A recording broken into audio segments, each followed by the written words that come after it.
जय हिंद दोस्तों, magical math में आप सबका स्वागत है। आज हम लोग डिस्कस करेंगे एक वीडियो, वो है क्लास 9th के छोटे स्टूडेंट्स के लिए। क्लास 9th का वीडियो में जो सबसे इंपॉर्टेंट चीज़ जो आज हम लोग डिस्कस करेंगे वो है सर्कल। सर्कल का कुछ थ्योरम हम लोग आज रखे हैं और आज हम लोग उसको डिस्कस करने वाले हैं। आप लोगों को अब रेगुलरली 9th का भी वीडियो आपको यूट्यूब के इसी magical math with JC sir इस चैनल में आप लोगों को मिल जाएगा। तो चलिए शुरू करते हैं आज के वीडियो को और देखते हैं आज हम लोग क्या क्या रखे हुए हैं। तो पहला चीज, ये चैप्टर शुरू करने से पहले आप लोगों को ये ध्यान रखना है कि सर्कल शुरू करने से पहले इसके बारे में कुछ हम लोगों को आइडिया आ जाना चाहिए।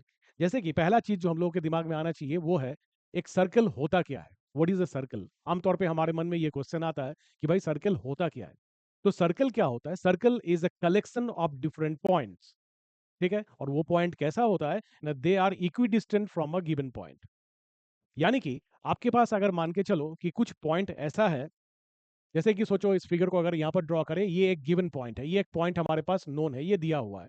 और कुछ पॉइंट हम लोग रखे हुए हैं, ये सारा पॉइंट इमूवेबल पॉइंट है, लेकिन कंडीशन क्या है कि वो गिवन पॉइंट से डिस्टेंस हर समय ये इक्वल लेके चलता है।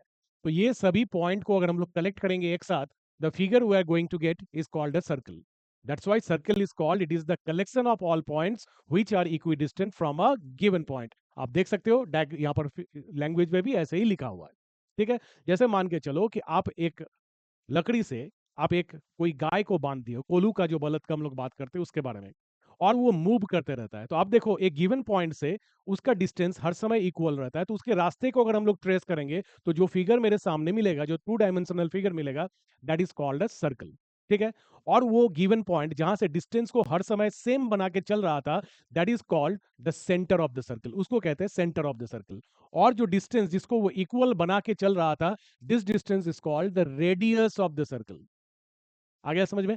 अब देखो यहाँ पर एक और टर्म इस जगह पे आ रहा है। रेडियस का डेफिनेशन तो हम लोग डिस्कस कर चुके हैं। अब यहाँ पर आ रहा है chord of a circle. This is very important part of a circle. इसके बारे में भी हम लोगों को थोड़ा बहुत जान लेना जरूरी है, क्योंकि हम लोग जो आज थ्योरम डिस्कस करेंगे उसमें एक इंपॉर्टेंट पार्ट होगा इसका कॉर्ड। तो कॉर्ड क्या होता है? अगर आपके पास एक सर्कल है और सर्कल पे आप कहीं भी दो पॉइंट ले लो, कहीं भी दो पॉइंट, जैसे मान के चलो एक पॉइंट मैंने यहाँ लिया और एक पॉइंट इस जगह पे ले लिया। ये दोनों पॉइंट को अगर हम लोग ज्वाइन करेंगे, मान लेते हैं एक पॉइंट का नाम था ए और दूसरा पॉइंट का नाम था बी, तो ये जो लाइन सेगमेंट मेरे पास आएगा A B, that will be treated as the chord of a circle. ठीक है, तो कॉर्ड को डिफाइन कैसे करेंगे? It is the line segment joining any two points on a circle. It is a line segment joining any two points on a circle. Circle में कोई भी दो पॉइंट, कहीं भी दो पॉइंट आप ले लो और वो दोनों को ज्वाइन करो, तो जो फिगर आपके सामने मिलने वाला है that will be a cord. तो एक कॉमन सा क्वेश्चन आपको पूछ रहा हूं, आप लोग कमेंट बॉक्स में जरूर इसको डालेंगे, एक सर्कल में कितना कॉर्ड डाला जा सकता है? ठीक है, आप लोग देखते हैं आप लोग क्या समझे हो सर्कल के बारे में। आप लोग कमेंट बॉक्स में इसके बारे में आंसर देते हैं। Question is, how many chords can a circle have? आपको इसके आंसर कमेंट बॉक्स में बताना है। ठीक है, अब हमारे पास एक और इंपॉर्टेंट डेफिनेशन आता है, जो कि diameter of a circle. Diameter, भाई ये क्या होता है? तो डायमीटर भी एक तरह का कॉर्ड ही है, लेकिन खासियत क्या है कि डायमीटर हमेशा सेंटर से पास करता है। जैसे ये कॉर्ड अगर सेंटर यहां पर है तो इसको हम लोग डायमीटर नहीं कहेंगे, लेकिन वो कॉर्ड जो इसके सेंटर से पास कर जाएगा, that chord will be treated as the diameter. तो एक सर्कल में डायमीटर को कैसे डिफाइन करेंगे? Diameter is the largest chord of a circle. पहला कंडीशन तो ये है, it should be the largest chord of the circle. ठीक है, और दूसरा, it should pass through the centre of the circle. तो डायमीटर का डेफिनेशन आप लोग यहां पर देख लो, डायमीटर का डेफिनेशन आप लोग देख लो, it is the longest chord of a circle which passes through the centre. ठीक है, एक और रह गया हमारे पास डेफिनेशन जो जानना जरूरी है, क्योंकि हम लोग जो थ्योरम पढ़ेंगे उसमें ये सब चीज काम आएगा। That is the arc of a circle. Circle का आर्क क्या होता है? Arc is actually a part of the circle. This is not a complete circle. एक सर्कल का एक आर्क मतलब this is the part of a circle. जैसे मुझे एक सर्कल ड्रॉ करना है, तो मैंने क्या किया, एक पार्ट इतना लिया। आप लोग देखे होंगे जब आप लोग ज्योमेट्रिकल कंस्ट्रक्शन बनाए होंगे 8 क्लास में या 7 में, जब भी अगर बनाए होंगे, तो आप लोग कंस्ट्रक्शन करने के लिए आप लोग एक आर्क लेते हो, ऐसे करके एक आर्क काटते हो, right? So this is called the arc of a circle. इस तरह से this is the part of a circle. ठीक है, this not a complete circle. अगर हम उसको पूरा घुमा दे, then it will become a complete circle. आई बात समझ में? तो आप लोग एक काम करो, इसका डेफिनेशन का स्क्रीनशॉट आप लोग लेके रख लो। इसके बाद हम लोग आज के मेन थ्योरम पे हम लोग इन करेंगे। ठीक है, आज का जो पहला थ्योरम हम लोगों ने रखा है वो क्या है, इसको देख लेते हैं हम लोग। Equal chords of a circle are equidistant from the centre. Equal chords of a circle, एक सर्कल का इक्वल कॉर्ड्स, बहुत सारा का आपको बता देता हूं कि एक सर्कल में बहुत सारा कॉर्ड डाला जा सकता है, उसमें से बहुत सारा कॉर्ड का लेंथ इक्वल भी होता है। तो आपको दिखाना है कि ये सेंटर से इक्वल डिस्टेंस पे लाई करता रहता है। ठीक है, उसके लिए हम लोग को एक डायग्राम लेना होगा। लेट अस टेक, हम लोग ले लेते हैं एक सर्कल। ये रह गया मेरा एक सर्कल। इस सर्कल पे हम दो कॉर्ड लेंगे जो दोनों इक्वल होगा लेंथ में। Let us take A B is a chord and C D is another chord. एक और कॉर्ड है सी डी, और कंडीशन क्या है, A B and C D are two equal chords. ये दोनों का कॉर्ड का लेंथ इक्वल है। हमें प्रूव क्या करना है कि ये दोनों कॉर्ड ही सेंटर से, let us consider O is the centre of the circle, तो सेंटर से इक्वल डिस्टेंस पे रहता है। मतलब ये जो डिस्टेंस अगर हम लोग इसके ओ एम कहेंगे, तो ये डिस्टेंस और इस कॉर्ड का डिस्टेंस अगर हम लोग ओ एन कहेंगे, ये दोनों डिस्टेंस हमेशा इक्वल होगा। तो हमारे लिए टू प्रूफ क्या रह जाएगा, टू प्रूफ क्या हो जाएगा हम लोगों के पास, टू प्रूफ हो जाएगा O M is equals to O N. ये मुझे दिखाना है, ठीक है। अच्छा, एक बात और बता देता हूं, आप लोगों के बहुत तरह के कंफ्यूजन रहता है कि डिस्टेंस मतलब क्या होता है। डिस्टेंस मतलब द शॉर्टेस्ट डिस्टेंस, हमेशा सबसे छोटा जो डिस्टेंस होता है उसे डिस्टेंस कहा जाता है। तो छोटा डिस्टेंस कौन सा होता है, जो परपेंडिकुलर होता है। एक लाइन के ऊपर, एक पॉइंट से सबसे छोटा कौन सा हो सकता है, जो उसके ऊपर परपेंडिकुलर होगा। ढेर सारा लाइन तो ज्वाइन कर सकते हैं, लेकिन जो परपेंडिकुलर होगा that will be treated as the distance of the circle. ये सबसे छोटा भी होगा, यानी मुझे दिखाना है O M is equals to O N. आई बात समझ में। अब हमारे पास दिया हुआ क्या है, इसको भी याद रखो आप लोग, ए बी और सी डी ये दोनों इक्वल। तो इसे प्रूव करने के लिए आप लोग एक चीज देखो, आप लोग एक चीज पढ़ चुके हो, एक सर्कल में अगर हम लोग एक कॉर्ड के ऊपर सेंटर से परपेंडिकुलर डालते हैं तो वो कॉर्ड को बाइसेक्ट करता है। आप लोग जानते हो इस चीज को। तो हम लोगों ने क्या किया था, O M perpendicular to A B हम लोग रखा था, ठीक है। Since O M is perpendicular to A B, तो वहां से क्या निकल के आ जाएगा हम लोग के पास, A M is equals to M B. ये निकल के आएगा ए एम एम बी, जो कि हाफ ऑफ ए बी के इक्वल होगा, ठीक है। कंस्ट्रक्शन करने के लिए आप लोग क्या करो, यहां से ओ बी और इधर से ओ सी, इस दोनों को ज्वाइन करके रखो, ठीक है। अब इस कॉर्ड के लिए देखो, O N is perpendicular, O N is perpendicular to C D. अगर O N perpendicular to C D है तो हम लोग वहां से लिख सकते हैं C N is equals to half of C D. और हमारे पास क्या दिया हुआ था, A B and C D which are equal, तो यहां से क्या निकल के आएगा मेरे पास, B M must be equal to C N. B M और सी एन ये दोनों इक्वल निकल के आ जाएगा, ठीक है। अब देखो एक चीज, आप लोग ये दोनों ट्रायंगल को, कौन सा ट्रायंगल, एक ओ बी एम और ओ सी एन, ये दोनों ट्रायंगल को देखो, triangle O M B and triangle O N C. देखिए ये दोनों ट्रायंगल, आपको करना क्या है, ये दोनों ट्रायंगल को कंग्रुएंट करना है। ये दोनों को कंग्रुएंट करने के लिए हमारे पास क्या क्या पॉइंट है आप लोग देख लो। पहला पॉइंट तो है O B is equals to O C. क्यों है भाई O B is equals to O C, क्यों है, क्योंकि ओ बी और ओ सी दोनों ही एक ही सर्कल के रेडियस है, तो ये दोनों का लेंथ हमेशा इक्वल होगा। रेडियस एक ही सर्कल का हमेशा इक्वल होता है, तो पहला पॉइंट मिल गया। दूसरा पॉइंट हमारे पास क्या है, हम लोग अभी प्रूव किए थे B M is equals to C N. देखो तो यहां पर B M is equals to C N, ये प्रूव किया हुआ था। और तीसरा क्या आ जाएगा, angle M must be equals to angle N as each equals to 90 degree. दोनों का मेजरमेंट कितना है, 90 डिग्री। तो आप बताओ ओ एम बी और ओ एन सी ये दोनों ट्रायंगल आ गया कॉन्ग्रुएंट, ठीक है। कॉन्ग्रुएंट हुआ कौन सा क्राइटेरिया से, triangle O M B is congruent to triangle O N C. कौन सा क्राइटेरिया लगा इसमें, इसमें लगा, देखो तो ध्यान से देखोगे तो ये आर एच एस कंग्रुएंसी लग गया। अगर दे आर कंग्रुएंट तो हम लोग क्या कंक्लूड कर सकते हैं, वहां से कंक्लूड करेंगे O M is equals to O N. इस ढंग से हम लोग प्रूव कर सकते हैं कि equal chords are equidistant from the centre, ठीक है। आप लोग रफली इसका एक स्क्रीनशॉट लेके रखो, हम लोग फिर नेक्स्ट क्वेश्चन की ओर बढ़ेंगे, ठीक है। दूसरा जो थ्योरम, याद रखिएगा इस चैप्टर में हमारे पास टोटल 5 थ्योरम है, और पांचों बढ़िया से पहले समझना है, तभी हम लोग सर्कल चैप्टर को बढ़िया से कर पाएंगे। ये दूसरा थ्योरम क्या दिया हुआ है, the angle subtended by an arc of a circle at the centre is double. किसका डबल, the angle subtended by it at any point in the remaining part of the circle. तो चलो हम लोग डायग्राम बनाते, let us consider we have a circle. एक circle हमारे पास है, जिस सर्कल पे एक आर्क है। मैंने बताया था what is an arc, arc is a part of a circle. तो हम लोग मान लिए कि A B is an arc of a circle. देखो ध्यान से, ए बी एक पार्ट है, A B is not the complete circle, ठीक है। ये रह गया भैया इस सर्कल का सेंटर, जिसको हम लोग ओ मान लिए। तो ये आर्क ए बी सेंटर पे कौन सा एंगल बना रहा है, सेंटर पे बना रहा है एंगल ए ओ बी, ठीक है। और रिमेनिंग पार्ट मतलब सर्कल के ये ए बी आर्क को छोड़ के कहीं पर भी एक पॉइंट है। Let us consider there is another point P which remains in the remaining part of the circle. तो रिमेनिंग पार्ट में ए बी आर्क कौन सा एंगल बना रहा है, रिमेनिंग पार्ट में बना रहा है एंगल ए पी बी। तो अकॉर्डिंग टू दिस थ्योरम क्या प्रूव करना है मुझे, ध्यान से देखो क्या प्रूव करना है, ये काफी इंपॉर्टेंट थ्योरम में से है। Angle A O B should be equals to twice angle A P B. इस ढंग से हम लोग इसको, ये हम लोग को प्रूव करना है। आई बात समझ में। अब इसको तो प्रूव करना है, प्रूव कैसे करेंगे, ठीक है, इसके लिए मुझे थोड़ा सा कॉन्स्ट्रक्शन करना पड़ेगा। ठीक है, कॉन्स्ट्रक्शन क्या है, मैंने पी और ओ को ज्वाइन करके प्रोड्यूस कर दिया लेट एक्स तक।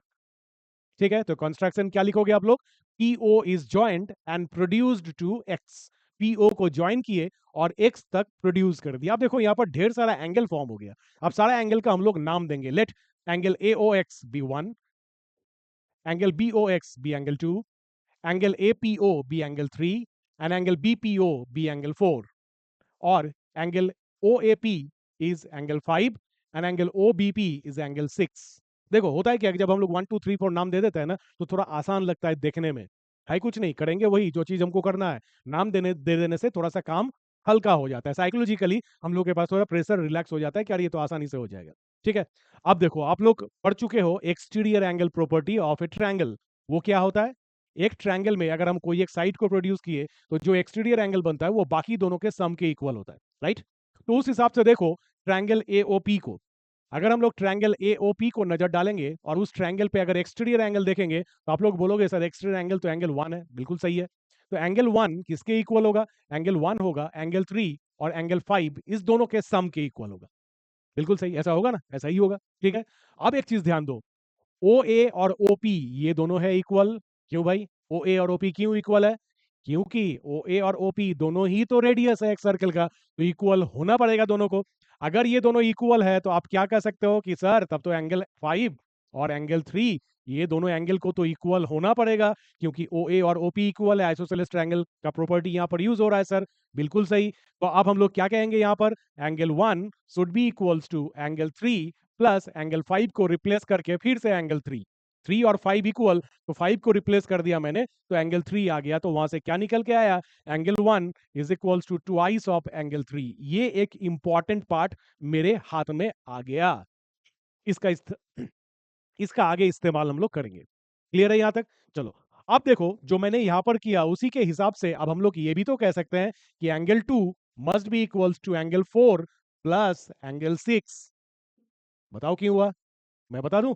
पीओबी ट्रायंगल पे एंगल 2 एक्सटीरियर एंगल है, तो एंगल 4 और एंगल 6 के सम के इक्वल होगा। अब बोलोगे सर इसमें क्या नया बात है, ओपी और ओबी ये भी तो इक्वल है, रेडियस है, तो एंगल 4 और एंगल 6 इक्वल है। बिल्कुल सही बात आप लोग कह रहे हो। तो angle 2 is equals to twice of angle 4, ये भी तो आ जाएगा। ये भी एक इंपॉर्टेंट पार्ट हमारे हाथ में लग गया।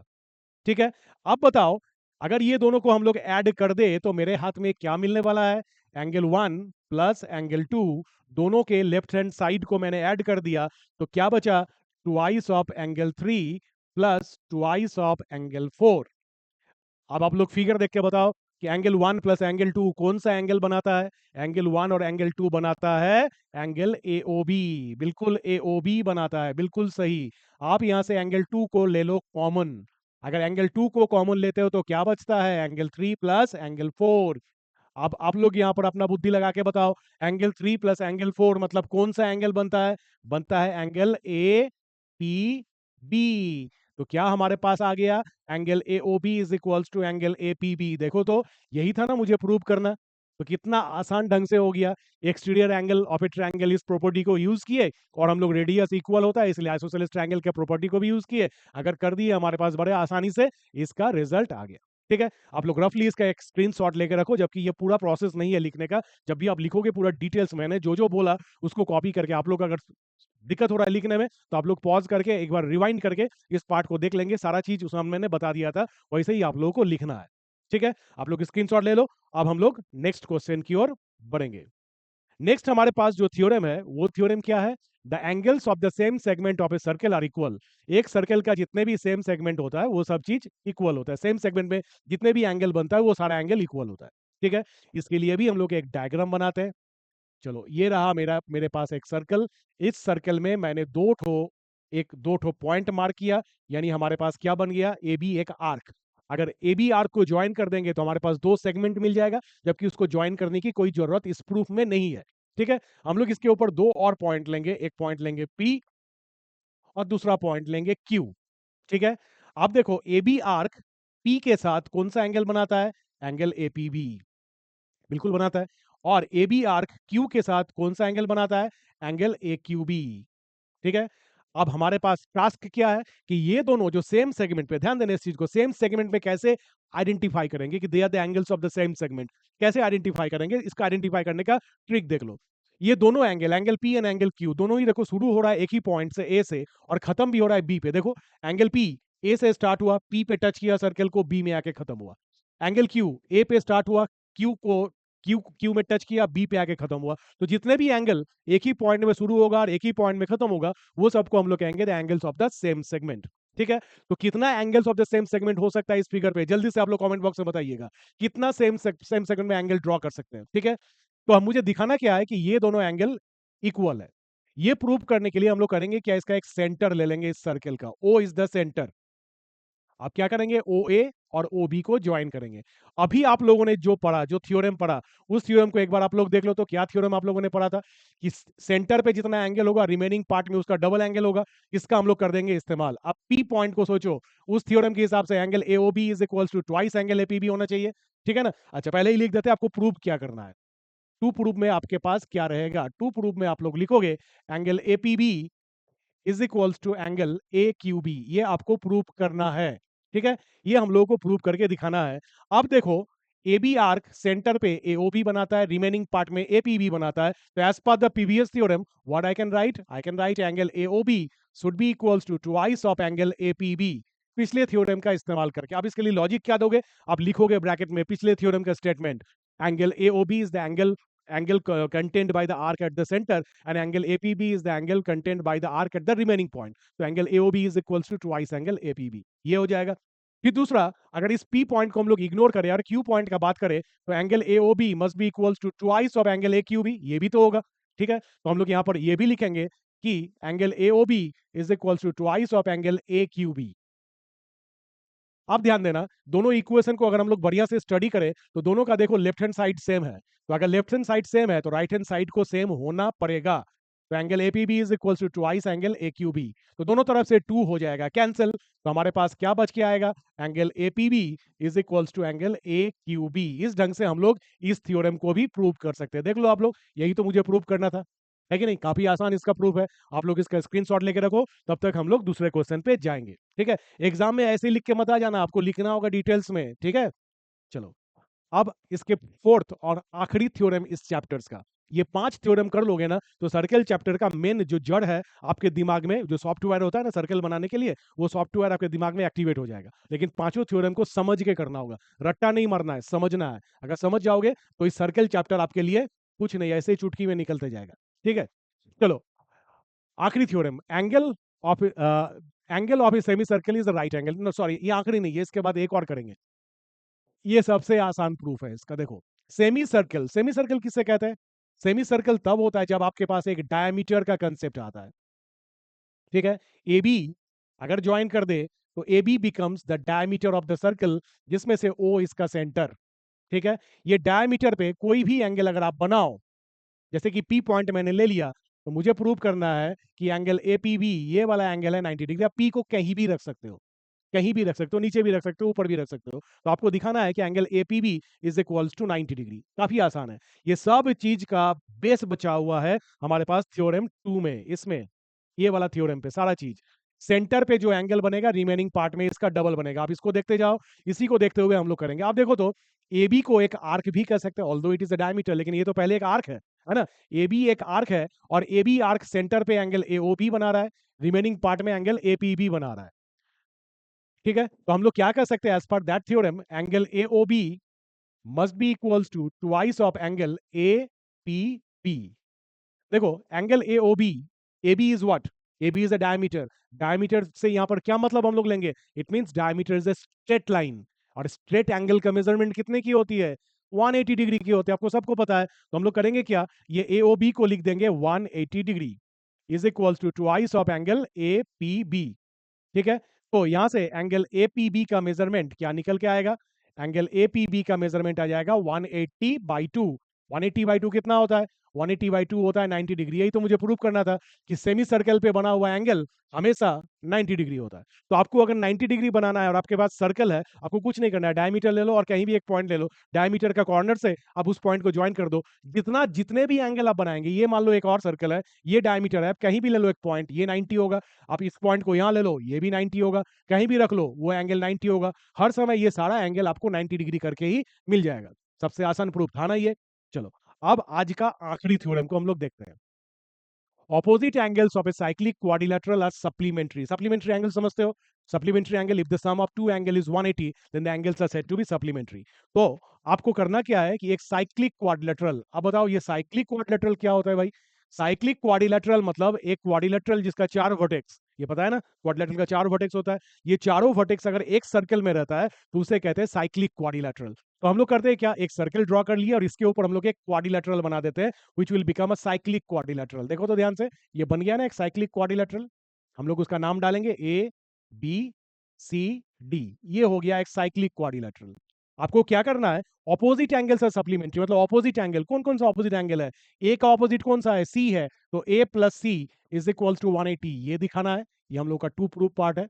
ए plus C is equals to 180 degree, और बी प्लस डी, इसके भी सम हो जाएगा 180 डिग्री। दोनों में से कोई एक दिखा दो, आपका काम बन जाएगा। दोनों करके दिखाने की जरूरत नहीं है, कोई एक दिखा दो, काम हो जाएगा। ठीक है, ये दिखाने के लिए हमको एक कॉन्स्ट्रक्शन करेंगे। क्या करेंगे?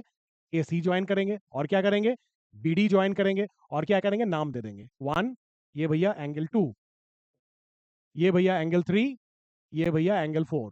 चार एंगल को हम लोगों ने मार्क कर दिया। ठीक है, आप लोगों ने एक थ्योरम जो पढ़ा था, angles of the same segment of a circle, same segment पे एंगल इक्वल होता है, इसका जरा से इस्तेमाल कर लो। तो यहाँ पर आप बताओ, एंगल 1 इसके सेम सेगमेंट में कौन सा एंगल बन रहा है? यस, एंगल 2 बन रहा है। तो एंगल 1 और एंगल 2, ये दोनों एंगल इक्वल होगा, होगा ना? ठीक, क्यों? क्योंकि ये ए बी सेगमेंट पे बना हुआ है। देखो तो, ए बी सेगमेंट पे एंगल 1 और एंगल 2। अब जरा सा बीसी सेगमेंट को ध्यान दो और उसमें बताओ एंगल 4 का सेम सेगमेंट में कौन सा एंगल होगा? इसके साथ होगा एंगल 3। ठीक है, ये दोनों को ऐड कर दो, angle 1 plus angle 4 is equals to angle 2 plus angle 3, ये बन के आएगा। एंगल 1 प्लस एंगल 4, तो आप बोलोगे सर ये तो एंगल डी हो जाता है। बिल्कुल होता है, angle D is equals to angle 2 plus angle 3, ये बनता है। अब क्या करेंगे हम लोग, दोनों तरफ में हम लोग सेम अमाउंट, देखो जब हमारे पास एक इक्वेशन है x is equals to y, तो हमको अगर मन हो तो दोनों तरफ में सेम अमाउंट को जोड़ सकते हैं। सेम अमाउंट, कोई डिफरेंट नहीं, सेम अमाउंट। जैसे a को दोनों तरफ जोड़ सकते हैं, a को दोनों तरफ सब्ट्रैक्ट कर सकते हैं, a से दोनों तरफ मल्टीप्लाई कर सकते हैं, और a से दोनों तरफ डिवाइड भी कर सकते हैं। ठीक है, ये हम लोग कर सकते हैं। तो हम लोग यहाँ पर क्या करेंगे, हम लोग इस जगह पे एंगल b को जोड़ देंगे। Angle d plus angle b is equals to angle 2 plus angle 3 plus angle b। उससे पहले इसको हम लोग हटाते हैं, भैया आप हटो यहां से, आपका काम नहीं है। हो गया, चलो। तो अब क्या बनता है, d plus b, angle d plus angle b। आप फिगर देखो और मुझे बताओ, 2 प्लस 3 प्लस b, ध्यान से देखना, बच्चा वाला क्लास का कंसेप्ट है, 6 क्लास का।